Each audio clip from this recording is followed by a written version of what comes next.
Okay, not because anybody asked, but just because I'm horrendously bored right now. This is a what's on my bookshelf video. So, start here. Douglas Adams. I have a few duplicates of the Hitchhiker's Guide series, but that's because I love them so much. I had more, but I've lent out so many of them.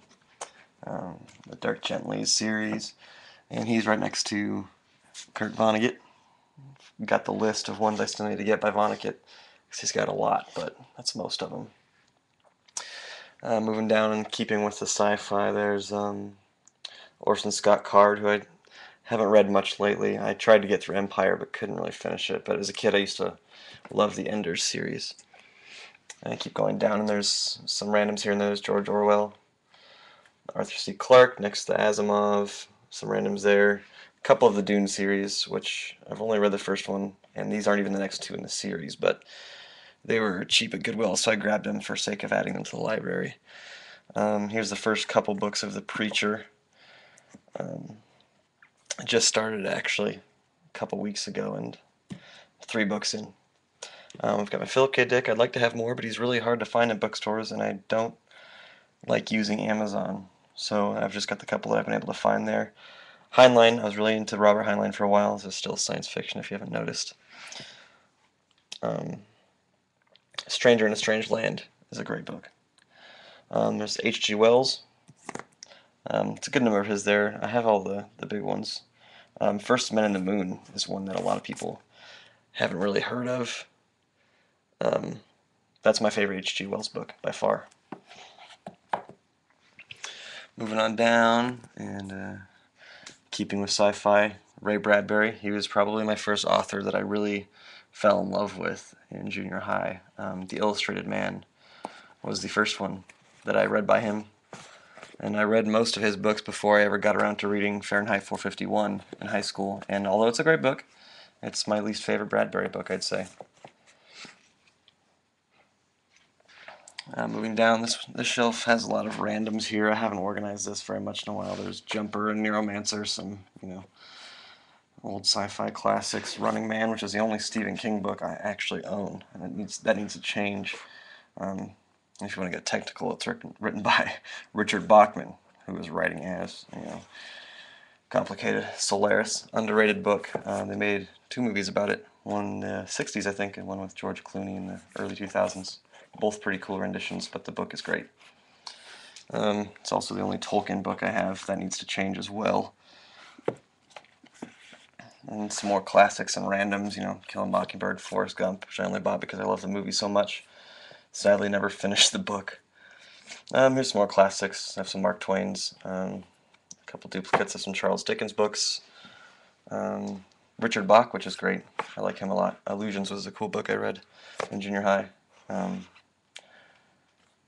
Let's see. Yeah, just some more randoms. Those are actually 2 of the books I've written. And then 2 of my favorite books as a kid, Tuck Everlasting and Hatchet. I loved Hatchet. It kind of helped to mold me into the nature enthusiast that I am now. Kind of seemed like a natural segue into Thoreau now that I think of it. Another unorganized bookshelf down here. Just got some randoms here. Some Oscar Wilde, Triggering Town, Richard Hugo. It's a book about kind of inspiration for poetry. So if any of you guys like writing poetry, that's a cool one to read. Below that is my David Sedaris. I love David Sedaris. That's, to my knowledge, all of his published books. I've also got some copies of The New Yorker where he's got some of his work published in there too. There's all the Salinger. If you'll notice, I have the rainbow ones, all of them except for 9 Stories, which I'm having a lot of trouble finding, but I love these copies of them. They're cool. It's just really hard to find 9 Stories like that for some reason for me. There's the Steinbeck and the Hemingway, of course. Sebald. If you haven't read W.G. Sebald, read him. It's like a dream. It's really strange. It's also like 12-page paragraphs. Some more randoms. God Delusion, The Big Sleep. As you can see, those are completely uncategorized. The only Chuck Palahniuk book I own. There's my extra crosswords I like to keep on hand, just in case I ever run out. A couple magazines. Always gotta have Macworld. Oh yeah. Moving up here, Kind of got my beat section. There's some Kerouac, Beat Poets, Every Man's Pocket Library. I love these books. These are really cool and moving. There's this one's all about birds. The Whitman one's cool because it reminds me of a Mormon hymn book. Zen poems, some big Allen Ginsberg. John Fonte. I like John Fonte quite a lot. I need to get more of him, but he's also hard to find in bookstores. Just some more randoms. I've got Dylan Thomas. He's one of my favorites. Under Milkwood is a really cool play. It was classified as a play for voices, and it was originally aired on BBC Radio. Really cool, though. It's a really interesting play on words, which is Dylan's strong point. A couple more random ones. On the Road with Bob Dylan. Tarantula by Bob Dylan, which I had a really hard time finding in a bookstore. I guess you can kind of call this the nonfiction section or something. I don't know. There's David Burns' Photo Diary and Confessions of a Dangerous Mind by Chuck Barris, which most people call fiction. Who knows, really? It's a mystery. This is kind of a nature-ish section. It's a small one. There's Leaves of Grass and some Emerson. My beloved copy of Nature by Emerson, which I take with me every time I go and do anything naturey, and I've scribbled on just about all the pages, made notes. Normally I'm not a note taker in book, but that one just felt right, I suppose. This is kind of an odd section here. So there's Frankenstein, The Road, and Dracula, right next to Michael Crichton. Then Treasure Island, two of Sagan's books. It's The Cosmos and Contact. If you haven't read Contact but seen the movie, it's pretty cool to read it. It's a little bit slow moving. I guess the movie is too, but it's a cool read. Moving down, some nature stuff, some field guides, medicinal plants and herbs. That's hard to find in stores because people don't like selling it, because then they get sued because someone ate something that the book said they could. And they died or something, you know. I'm not a Boy Scout anymore, nor am I even an active Mormon, but I like to keep my old copy of the Boy Scout Handbook.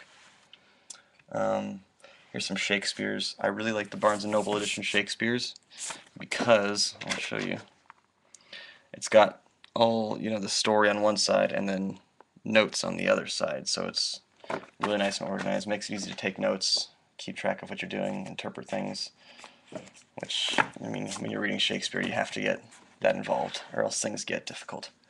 A couple more just random classics, some Homer and Tolstoy. Need to get more Tolstoy. Down here, this is my minuscule movie collection. As you can see, I have the 8-disc set of Carl Sagan's Cosmos, along with some of my other favorites. I'm not big on movies. As you can see, I'm pretty big on books, but The Last Waltz and Talking Heads and Darjeeling Limited. My even more minuscule CD collection, which are mostly just nostalgic value from childhood. I haven't bought a CD in years, and I probably never will again. This bookshelf is kind of the randoms, even more so than the other ones. Some old collectibles that my grandpa gave to me. Some reference. 2 books I found in the forest that I can't bring myself to get rid of now for some reason. Never even looked at them. Read them, I know the books. They're the Reader's Digest compilations. It's got whatever, Treasure Island and stuff. More stuff. Friend of the family wrote some books. Have those. My old church books. There's the Book of Mormon, which I'll probably never read in its entirety again, though I have. But just to make sure, I keep it next to the copy of Origin of Species. Can't be too sure. And then some random topo maps and small laminated field guides and such. Down here, some of the old textbooks, Al Franken, Mormon hymn book, for good measure. I like to hang on to stuff like that. Sorry about the shoddy camera work. I don't know if I explained. I'm holding my laptop. And over here, some bigger books that don't fit on the other shelves. Wilderness Survival, America by John Stewart. Pistols, architectural rendering. Moving down even further. Oops. These are all my journals dating all the way back to elementary school. These are some zines that a friend of mine put together. Poetry and such. It's the Animaniacs journal. Move on down the line to the moleskins that I now use and I use them exclusively. I don't write anything else. Moleskins like these are great because you'll see they're small, they fit everywhere, they're flexible, they're durable. I just like them a whole lot. And then, voice recorder and the various tapes thereof, and the notebooks dedicated for the voice recorders, and then all my composition notebooks for school that I keep labeled. And finally, on the very bottom, the record collection. And I could go through those for a while, but I won't. It's mostly old country. Anyways, thanks for watching. Leave some feedback and some links to yours. I'd like to watch your videos.